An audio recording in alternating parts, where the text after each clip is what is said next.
Ay gag, parang malambot yung gulong mo. Nakatumba siya oh. Uy. Sarap ng tayo ng aso eh oh.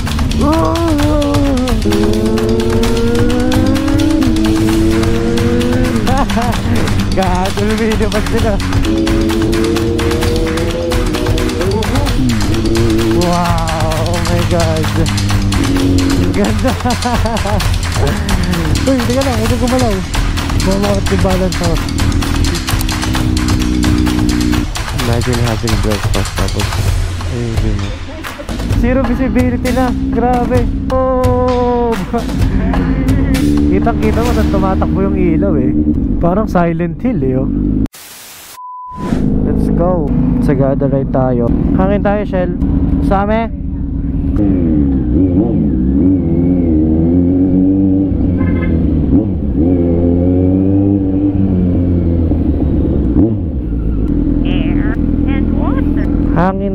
Hangin.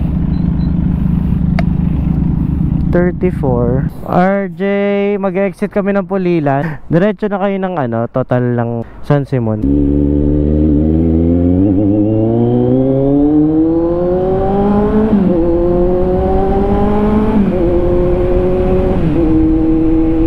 Pag tinapik kitang gano'n, kapit ka, ha? Ha? Kapit? Oo, pag gano'n. Tighter, gano'n. Kasi lagi lang naman ako nakakapit. Okay, punta tayo ng Pulila dahil kukunin kaming prutas. Lamig! Sarap!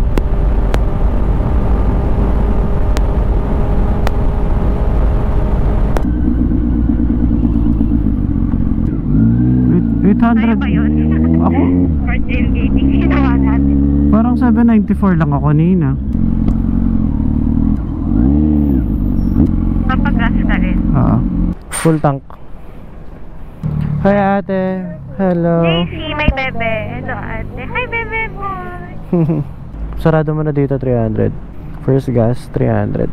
Okay, roll na ulit tayo. Papunta tayo na total ng San Simon. Doon tayo nagpaantay sa mga kasama natin. Lord, ingatan niyo po kami sa aming biyahe. At mahaba-haba rin po ang biyahe namin. 400 kilometers. Uy, I promise mama na hindi kaya. Gilis-gilis ha. So pag kinurot kita, sorry na lang. Sige, go. Una ka na. Nagsusuran.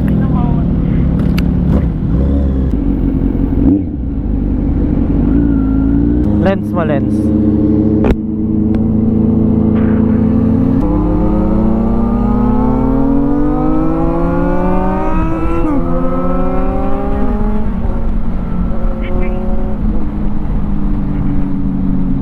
Time check, 1:47. Oh shit! Ah! Ay!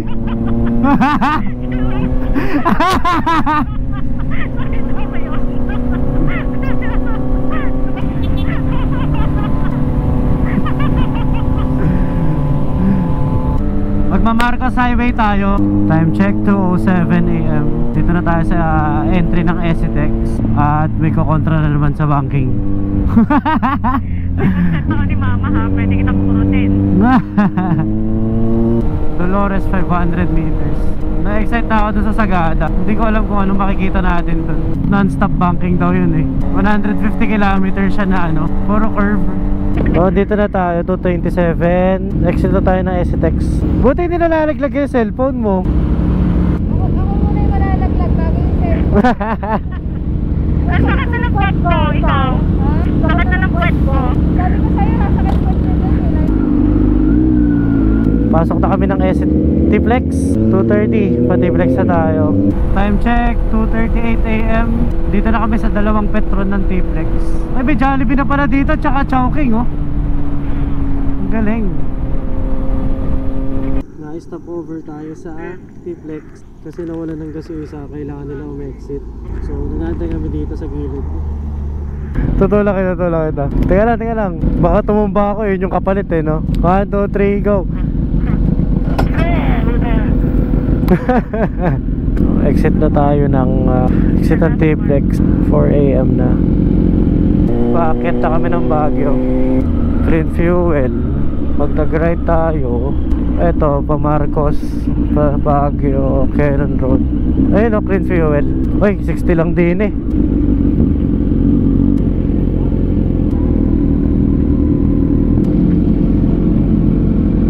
Hello, good morning po. Full tank po, 95. Sige po. Bira, kuya. Sir, may app na ako talo. May up. Wala pa akong ganyan eh. Wala eh. Kita mo itong gasolina na to, nanti-trip. Sagad natin, sir. Sige po. Masakit. Anak, motor pa more. Sabi nila magmotor ka para makatipid ka. Dito to yun. Maraming salamat po, sir. Maraming salamat po. Mahal ko na ata si kuya. Sorry. Bilis ko ma-attach. 165.8 divided by 7.990. Uy, gago, 20 kilometers per liter ako, boy. Nice. Okay, hindi ka muna may benta. Mag-waze ka na. Rolling na tayo pa Marcos Highway. Lubak. Dito, di ba? Baguio, ito. Time check, 4:46 AM. Nasa Marcos Highway pa rin tayo. Dami ng pailaw dito sa kalsado. Sobrang lamig. Basta mataas na kami. Nandito na tayo sa may Silver Swan. Ganda to tuloy na to eh. Dami ng tao doon, no?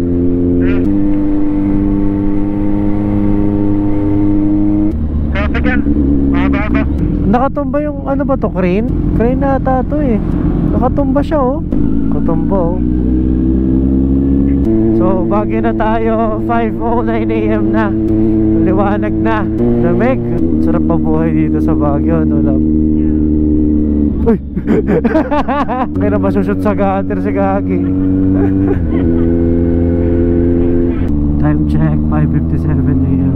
Dito ako nag-stop over dati. Pakasarap ng hangin. Wala akong tiwala masyado sa gulong ko. Pakaganda. Tignan mo naman. Nasa harapan natin yung tema. Ayun no.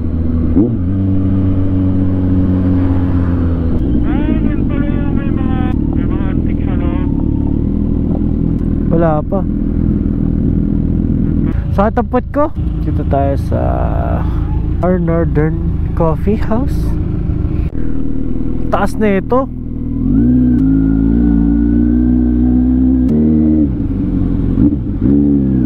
Nakakatakot bumaba dito.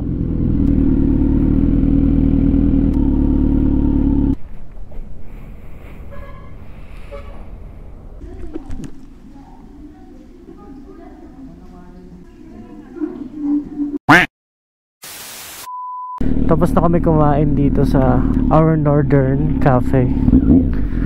Papunta na tayo sa Sagada. Tutuloy na tayo. Hindi naman pala ganun kataas tingnan pagka ano. Sakto lang pala. Kanina kasi nakakatakot siya nung paakyat, no? Uy, sarap ng tayo ng aso eh oh.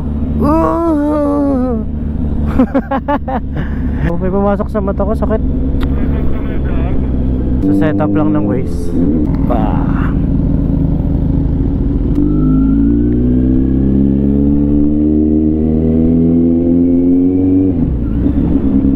Pwede natin daanan yung Northern Blossom. Pwede natin siya puntahan pagka pauwi na. Ito baka mas ayun oh, love oh. Kaya mata mo. Ayun, may mga nagpipicture doon, di ba? Ayun oh.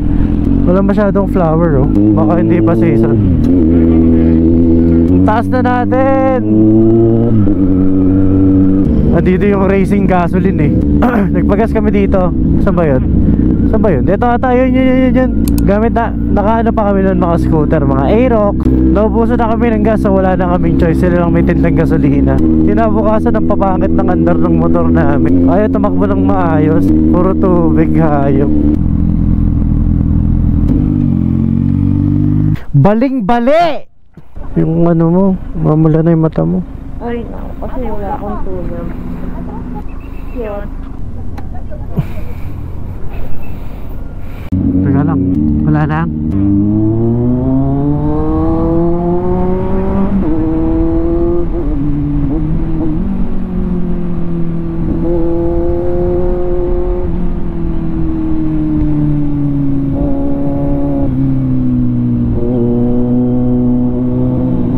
Wala akong masyadong tiwala sa gulong ko. Look love, look.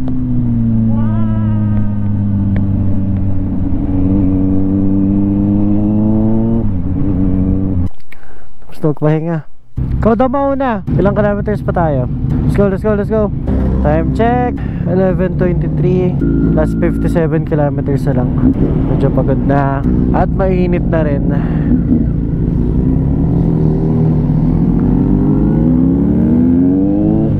Let's go, let's go.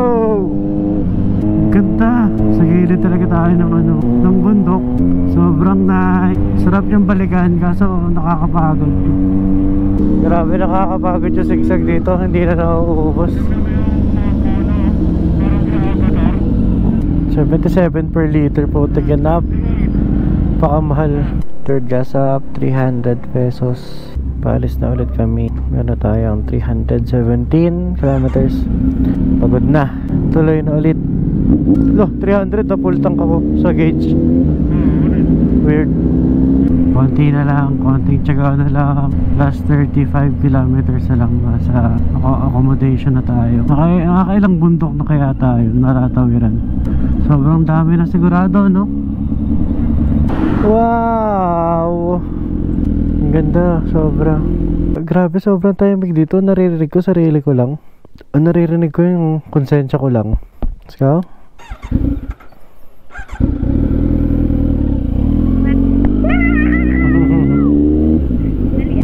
Natatai talaga ako. Di na biro yung puwet ko. Nagko-convulsion na. Nag-grg-grg-grg. Gumaganon na siya. Time check 12:43. Sagada na ata to. Baka tahimik dito, no?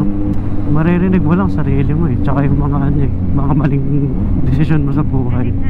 Naantok na to si Reg. Kulit tong ba to? Parang may hepa eh. Kanan, kaliwa. Sagada. Ipapagising na tong mga to. Inaantok na eh. Dulas siya. Dulas din ako eh.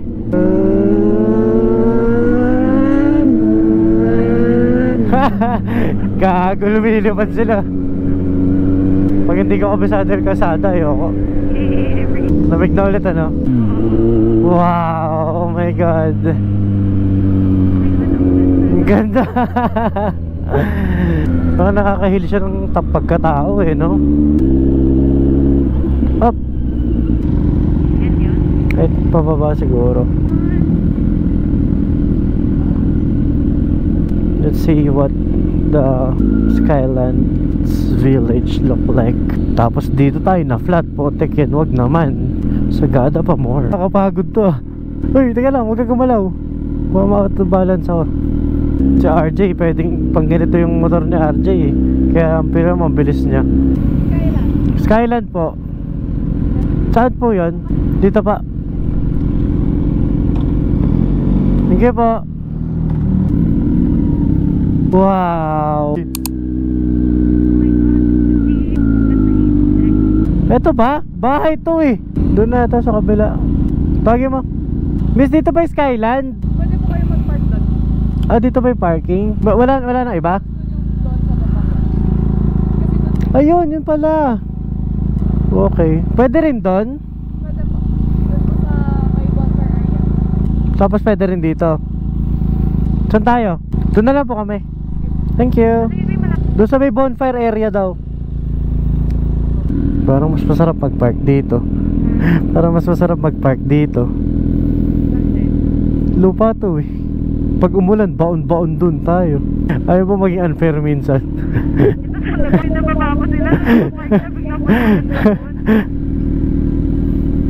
Babaon to pag umulan. No. Dito na tayo sa Skylands Village. Napakaganda na area nila.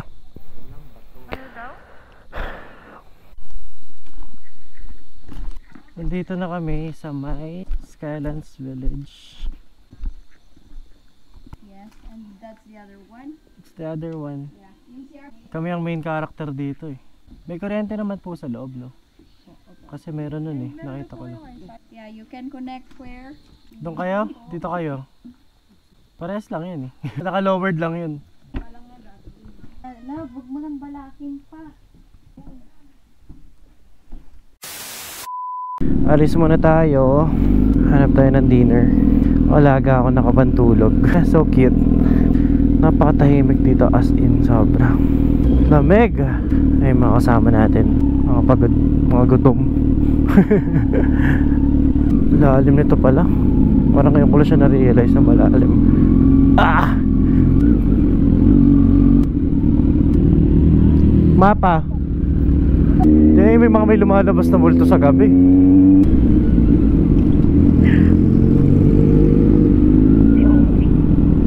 Sir, question lang. Pagka po ba magtutour dito, kailangan talaga ng tour guide or pwede kaming magpa-register lang sa tour yun nandun sa taas, tapos pwedeng kami na lang mag-visit on our own? Kailangan talaga tour guide. Okay, sige po. Kuha lang po kami ng aming mga kailangan. Let's go. No.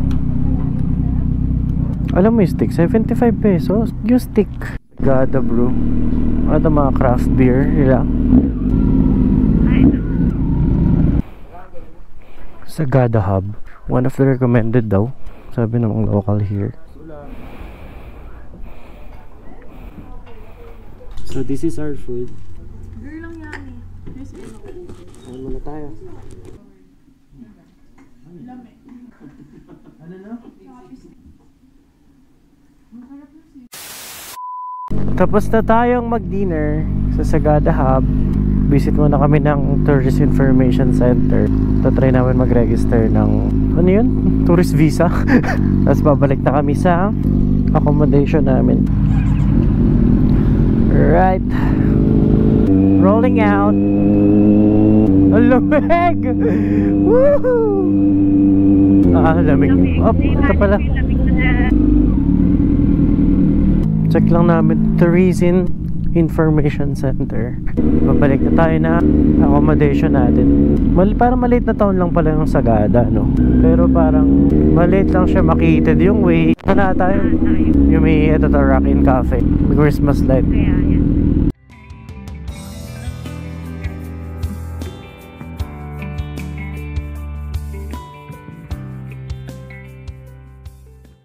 The next day. Morning, love. Cold start tayo ng ating motor. Cold start.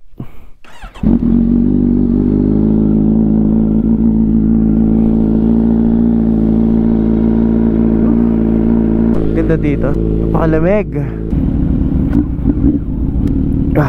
Napakatarik. Nakabaon yung ano. Let's go. Sa baba tayo. Hirap dito. Alam mo ending nito. Wala tayong mapupuntahan. Walang mahirap talaga po yun. Kasi ulat eh. Uulan eh. Hindi rin masusulit. Hindi, actually wala, madali kung wala ng ano, yung like kailangan mo pa ng tour guide and passes. Let's go. Ay, tayo mo na bumakit oh. Thank you. Ayun oh. Gusto ko sumama sa kanya. May sea of clouds pala. About. Daming tao. Ikaw na naman ang nag-post. Dito, walang abala dito eh. Isang wow cafe. Kaya pala siya dinadayo. Kasi, look at the view. Ganito yung morning mo oh. Grabe. Sobrang ganda. You should visit this place pag pumunta kayo ng Sagada. This is the place. Isang wow cafe. Tignan natin yung place sila sa loob. Yung mga rider din. Ito yung race nila. Imagine having breakfast tapos ayun yung view mo.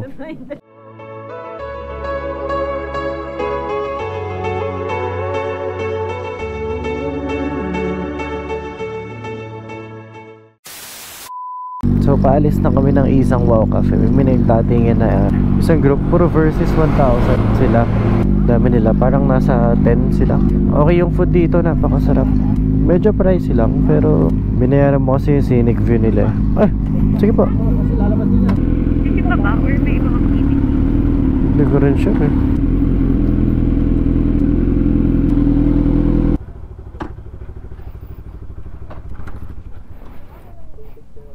Cute ko. Hello. Okay, itong may bakod na bakal is they are American missionaries. I want a photo with the girls only.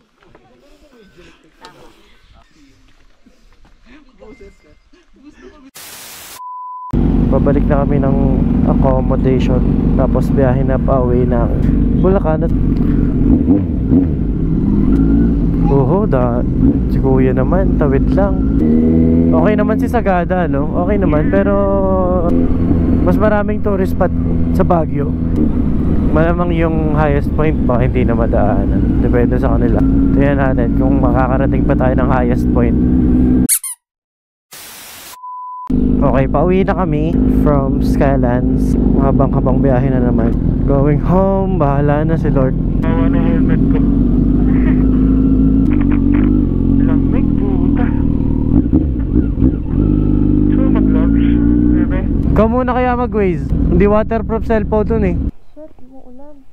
Pagka nasa way na tayo ng Atok, dire-diretso na yun eh.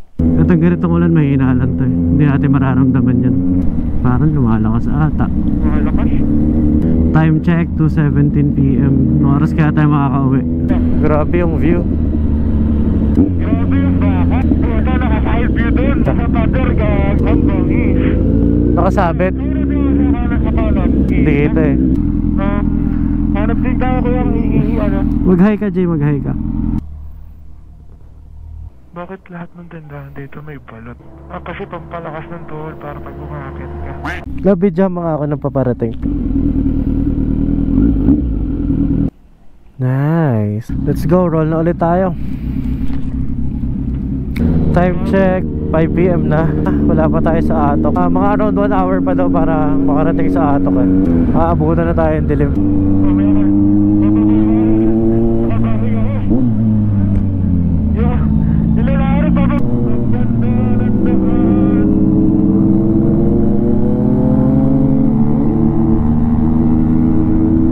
Basta yung kalsada, ina-enjoy natin yung fog, yung view. Time check, 6:28 PM. Zero visibility na, grabe. Oh, grabe. Ang saya. Kitang kita mo saan tumatakbo yung ilaw eh. Tingnan mo naman yung daan, no? Parang Silent Hill eh oh. Grabe naman, sa dalas-dalas ko pumunta ng Baguio eh. Pero ngayon mo lang tuloy. Ngayon ko na na-experience, kala ko sasabihin mo, sino kasama mo? Sabi ko sana. Time check, 6:45 PM na. Wala pa rin tayo sa Baguio. Grabe yung fog dito, wala nang makita eh. Buti na lang mayroong mga street light sa sahig, floor lights. Laking tulong. Engine temperature ko 74 lang. Malayo pa natin sa Baguio, 7 PM na.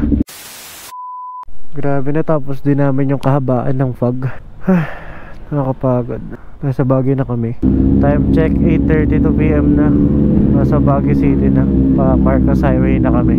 Pababa na tayo ng Marcos Highway. Konting choice na lang. Silver Swan na. Uy, Toyo kalsada dito ah. Pauwi na kami. Nasa Marcos Highway na currently. Lubat na rin yung mga intercom namin, kaya wala ako na lang mag-isa kayo nagsasalita. Pakilang gasap na natin to, di ba? Dalawa kahapon, tatlo ngayong araw. Last gasap na natin, 630 pesos.